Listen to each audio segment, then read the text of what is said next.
ဂိမ်းကောက်ရဲ့တန်ကြီးက3သိန်းခွဲအဲ့တော့လူလိန်က4သိန်းခွဲပေးမယ်ဆိုတော့ရောင်းလိုက်မိတာပေါ့အဲ့တော့ပါသွားတာပေါ့ဗျာ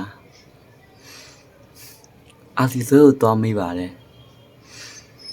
2သိန်းနဲ့ပတ်စံမရှိလို့ဂိမ်းအကောက်ရောင်းပါတဲ့အာစီဆိုကို2သိန်းနဲ့ထားလိုက်ပါတော့ဗျာအာစီဆိုကို2သိန်းတကယ်လို့အာစီဆွဲလို့ရပါရင်3သိန်းခွဲမရောင်းတော့1သိန်းခွဲမြတ်မှာပေါ့အဲ့တော့အာစီဆွဲမယ်လို့ပြောလိုက်တာ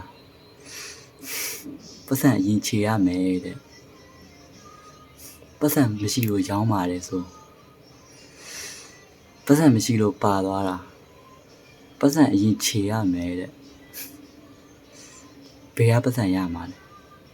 ဘယ်လိုလုပ်ပြီးရမှာလဲဗျာ brother တော့ပဲစဉ်းစားကြည့်လိုက်တော့